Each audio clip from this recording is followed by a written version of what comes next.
Welcome है आपका हमारे YouTube चैनल मैथ्स मेनिया में।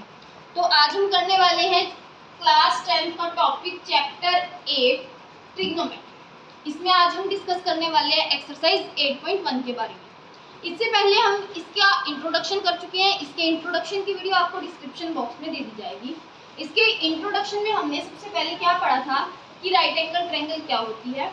राइट एंगल ट्रायंगल के लिए कुछ ट्रिग्नोमेट्रिक फंक्शन का यूज किया जाता है। वो ट्रिग्नोमेट्रिक फंक्शन 6 फंक्शन होते हैं आपके। कौन कौन से? साइन, कोस, टेंजेंट, कोसिकेंट, सीकेंट, कोस। ये 6 के 6 आपके क्या हैं? Trigonometric function. ठीक है। और हमने क्या पढ़ा था? फॉर्मूला पढ़ा था इन फंक्शंस की वैल्यू निकालने के लिए। P B P H H B. इसके लिए हमने एक म्योनिक्स किया था। वो क्या था? पंडित बद्री प्रसाद हर हर बोले। इस तरीके से हम क्या कर सकते हैं? इस फॉर्मूले को याद रख सकते हैं। या फिर पाकिस्तान भूखा प्यासा, हिंदुस्तान हरा भरा। इस तरह से भी हम इसको क्या कर सकते हैं?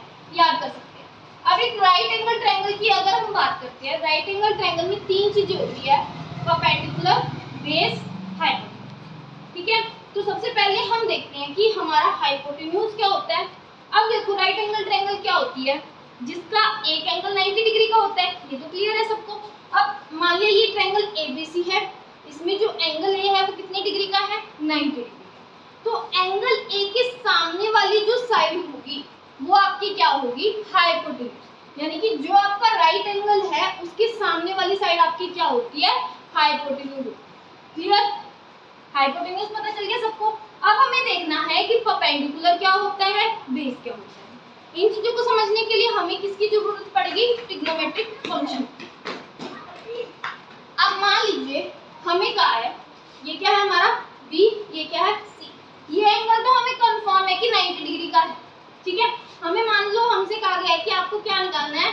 साइन B की वैल्यू निकालनी है। ठीक है। हमने लास्ट टाइम ये फंक्शन, ये फॉर्मूला पढ़ा था।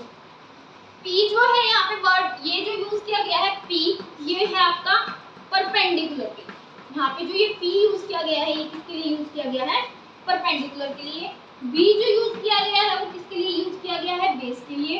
और H किसके लिए यूज किया गया है? हाइपोटेन्यूज। क्लियर? अब P जो आपका perpendicular, base, perpendicular, hypotenuse, hypotenuse, base. ठीक है। अब मान लीजिए ये है साइन, यहाँ लिखोगे आप कोस, यहाँ लिखोगे आप टेंजेंट। देखो चल रहा है ना, साइन, कोस, टेंजेंट, कोसिकेंट, फिर यहाँ सीकेंट और फिर यहाँ कोस। तो हमने क्या लिख दिए? 6 के 6 फंक्शन लिख दिए। अब देखिए साइन का फॉर्मूला आपका क्या होगा? Sine is equal to sine theta, कुछ भी हो सकता है। जब हम साइन बी की बात कर रहे हैं, साइन बी क्या हो जाएगा? P by H. P by H का मतलब क्या है? Perpendicular by hypotenuse. अब H तो हाइपोटेन्यूज तो हमें पता है हमारा क्या है? BC। ठीक है। हाइपोटेन्यूज तो हमें क्या है? ऑलरेडी पता है कि हमारा क्या है? BC। बात किसकी है? परपेंडिकुलर की। वो तो हमें नहीं पता क्या है हमारा। तो उसको देखने के लिए क्या करेंगे? देखो हमें क्या निकालना है? Sign B। देखो हाइपोटेन्यूज तो अब क्लियर है ना हमारा कि हाइपोटेन्यूज तो BC है, हमें पता है इस बात का। अब बात किसकी है? परपेंडिकुलर। बात हम किसकी कर रहे हैं? Sine B। निकालना तो साइन B है ना हमें। तो अब एंगल B, यानी कि एंगल B के साइन की बात यही है।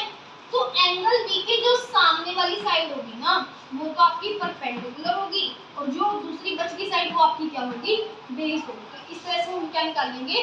बेस और परपेंडिकुलर निकालेंगे। अगर मान लो हमें साइन सी की बात करते तो उस टाइम पे साइन सी के सामने वाली साइड यानी कि ए बी आपका परपेंडिकुलर होती, ना कि ए सी होती। क्लियर? अब आगे चलते हैं। तो ये हमारे कुछ फॉर्मूलाज थे। यहाँ आपका इंट्रोडक्शन खत्म होता है एक्सरसाइज 8.1 का। तो लेट्स स्टार्ट एक्सरसाइज 8.1।